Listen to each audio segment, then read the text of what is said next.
Good evening, this is Kiran here reporting for Filmmakers London 2023. Today we're at the Rory Peck Awards 2023 in the BAFTAs in London, where all the most senior journalists around the world editors, news editors, senior photographers are here today, going to be picking up their award. We're going to be having exclusive interviews all night tonight at the BAFTAs in London. Stay tuned for the Filmmakers London 2023 Rory Peck Awards.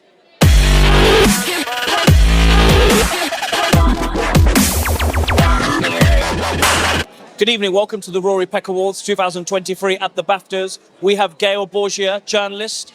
GAELLE, good evening, how are you? Good evening, I'm very good, I'm great. Brilliant. GAELLE, what does, my first question to you is, what does the Rory Peck Awards mean to you?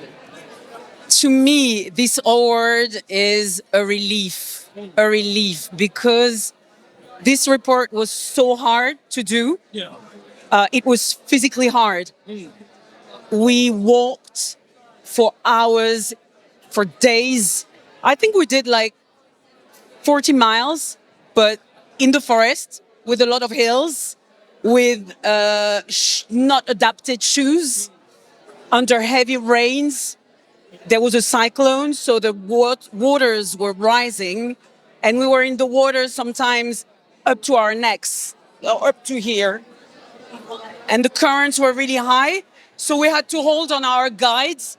We were in regions I'd never seen before, so I didn't know the region, and it was very isolated because of the cyclone Batsira and Emnati. So the region was hit by a cyclone in 2022, and the road were damaged. What do you hope what people understand about the Rory Peck Awards in the future? What do you hope people get the message?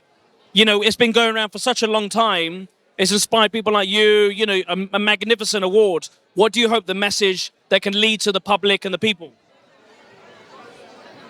I think thanks to this award, it will give a light to an underreported story. I mean, no one cares about the famine in Madagascar. You know why? Because there's no war. Because there are poor black people very far away. No one knows about Madagascar. So if I were not there doing my work as a freelance journalist, as a correspondent, very few people would know that families were forced to sell children to survive. That's the kind of desperation people are in there. People don't eat even a grain of rice for days. I've been told, some people told me, if you come back next week, we won't be here. That's what people told me. Sometimes my car in the deep south of Madagascar, when there was a drought, when there was a massive famine, my car was used as an ambulance to save children. That's what I experienced. And usually I'm on my own. As a freelance journalist, I'm on my own. I don't have a structure. I work in my home. When I record my voiceover, I do it under a blanket. That's the reality of the work of freelance journalists.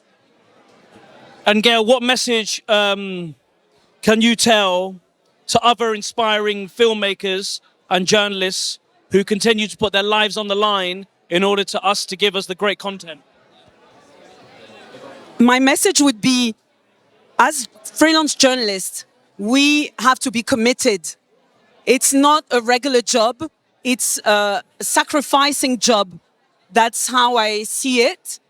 I didn't earn anything with this report because it was very expensive. I had to hire motorbikes. I had to hire guides. I had to go very far. And I had to team with other freelance journalists. So it's very hard. To me, it's a sacrificing job. And I wouldn't do it another way. This is why I think it paid at the end because I sacrificed myself. It took me time to get testimonies because people were afraid to talk because of the government censorship. The government was saying no one is selling their children. In Madagascar, we don't do that. We don't sell children. And I found out that it was wrong. People were selling children, but they were ashamed. They were ashamed because of the government censorship.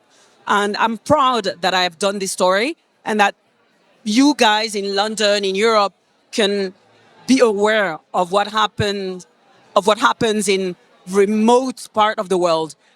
GAELLE, thank you very much for your time. Thank you very much.